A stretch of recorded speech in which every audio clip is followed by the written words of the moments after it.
Hello, my unicorns. I decided that's what I was going to call everybody because that's what I normally do. And I love unicorns. Unicorns are bold, bodacious, brilliantly bright, create sparkle in everybody's life. Like, so why not be a damn unicorn, right? Right. So, hi, unicorns. How's everybody doing? I'm doing great today. I have finally decided to do this video. I've been procrastinating for forever, but I decided what to do it on. And it's a pretty great story. But before I get into that story, I have to let you know that I forgot to tell you the lesson I learned on the two broken ankles video, toxic relationship and two broken ankles. The lesson I learned there was two wrongs don't make a right. Granny's been telling me that my whole life. I didn't realize what that was going to mean. See, back then, my husband been cheating on me for a long time, and I didn't realize it. But when I figured everything out, it had a huge impact on me. And so I automatically, being young and dumb and completely oblivious to life and its challenges, although I had had good lessons to prepare for them, I was making poor judgments for myself because I had issues, just like he did.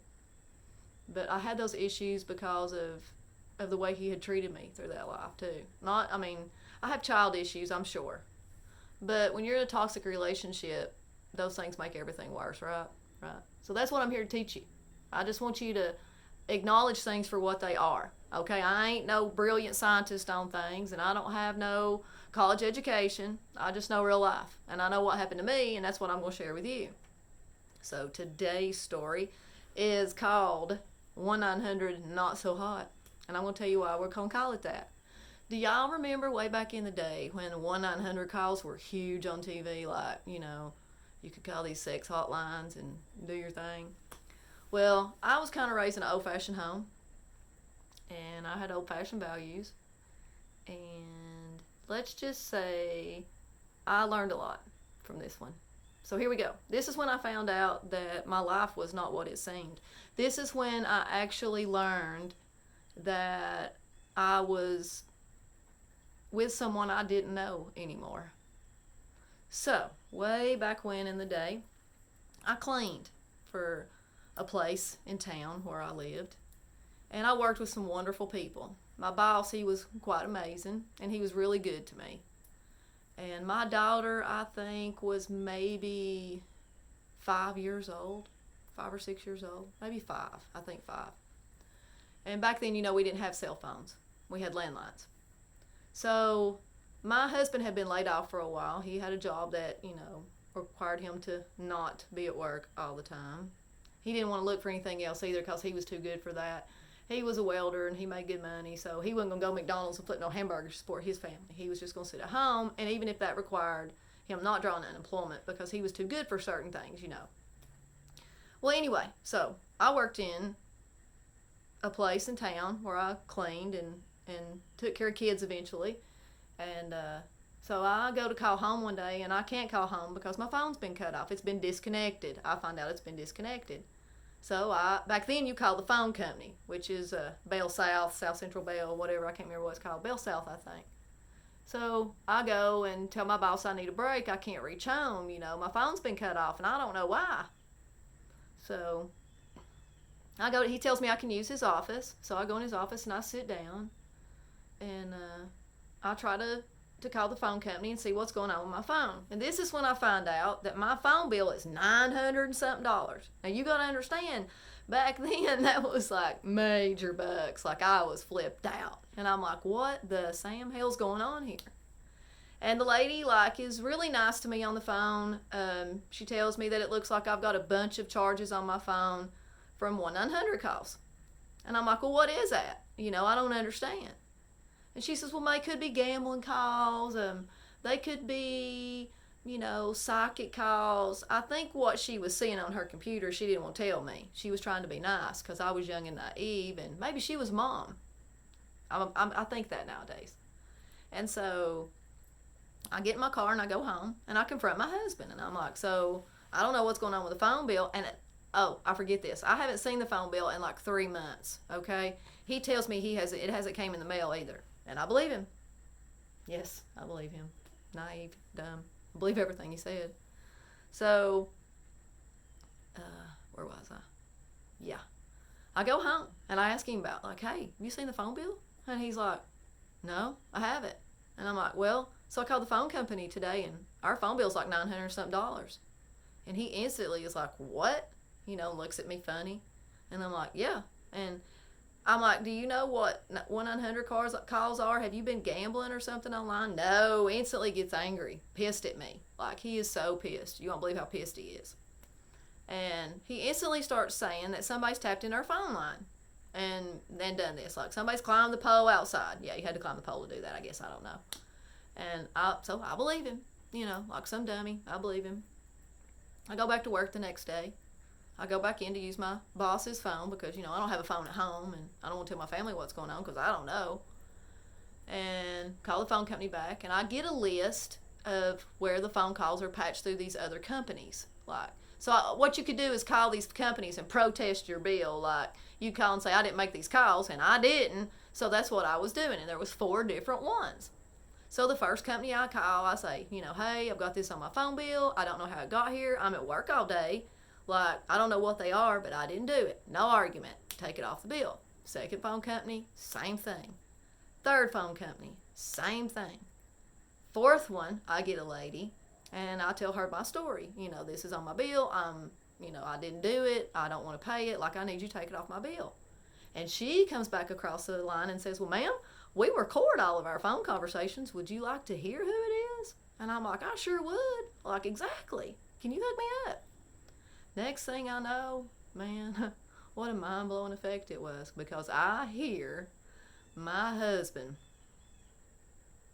literally back then, gotta breathe a minute. I hear the voice on the phone. This is what I'm hearing. Okay, I'm sitting in my boss's office, doors closed, and this is what I hear.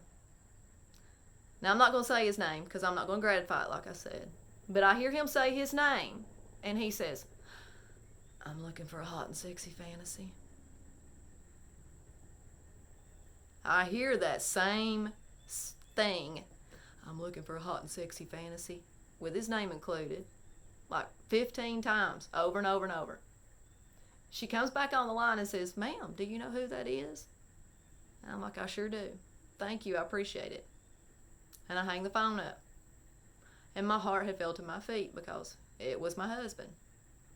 The man who swore up and down he didn't know who had tapped into our phone line. Had no idea. Tapped into our phone line. I mean, ain't that a good one? He come up with some good shit back then. I mean, real good shit. Like, Hickey was a welding burn. Yeah, like, wait till I tell you that story. That's when I found out he'd actually been swinging it all over at work. He'd been living a double life. But, yeah, not so hot. 1-900 not so hot, because he wasn't hot at all then. He made me feel like I was about that big. Like, it wasn't like I didn't try to be a good wife. I was a good wife. I worked hard. I always worked. I always took care of my family. I was a good mother. And then I messed up in life because of the way he had manipulated me and made me think I was nothing. Because he called me a bitch and he called me a whore on a daily basis. Pretty much every day. Unless Jekyll was Hyde, and then maybe it was, oh baby, I love you. And I didn't mean what I said. I won't never do it again. You mean everything to me. And then it would turn back into the same shit. Maybe not 30 minutes later. But yeah, 1-900 not so hot, because he was not hot. And when I let me share it. I'm getting off beat here. I come home. And I sit down in front of him and I ask him, hey, you got any idea who might have tapped into our phone line? And he looks me dead in the face, says no, is stern, and then of course tries gaslighting me again with, he don't understand why I'm pressing him so hard for everything. I swear I look him dead in his face and I say what he says on that phone conversation, his name, and I'm looking for a hot and sexy fantasy. I'm like, well, you got it, didn't you? Was it worth it? Because we couldn't even pay our damn bills. And you in here beating your shit, calling 1-900 calls. And it ain't like you ain't getting none. I mean, hell, I wasn't even 20-something years old. I was in it, and he was in it. But yeah, I wasn't enough. And that's when I realized it. Or I thought I wasn't enough. The thing is, he had those issues. I think he was highly sexually driven, yeah. But to do that kind of thing when you couldn't even take care of your family, he had major ones. But you know what it did? It opened my eyes. It took me years later after that to leave him. Okay, I still went through more shit. But that's one of them stories that I want to share with you. Because it's hilarious now. It wasn't so funny back then. I went through hell with that. But that's a story I want to share with you today. And there it is, folks. I got it done. I finally got it done. The second one. That was hard. That was so hard. But let's see how it works. I'm so glad I did this. And I'm going to keep doing it. I'm going to mess up a little bit. I'm going to say things I shouldn't say. I'm going to get stuck on my words. I'm going to say words that I'm probably going to stumble on. But my goal is, guys, still, I'm out to change mental health in some way, somehow. Like, if you got friends who are going through this, I want them to recognize. If you're going through this, I want you to recognize. Because you know what? You deserve a better life. You deserve a happy, healthy life. I just talked to a young lady today who told me she was going through the same thing with this. And so that tells me I got to keep on moving on with this, because you ain't going to listen to nobody until somebody tells you, right? And somebody opens you up. Maybe it's a complete stranger. Maybe it might be me. I hope it is. I hope I open your eyes, because I want you to grow. I want you to have a good life. And I want you to realize if you're with an asshole. So, here we go. Till next time. Woo! Got her done.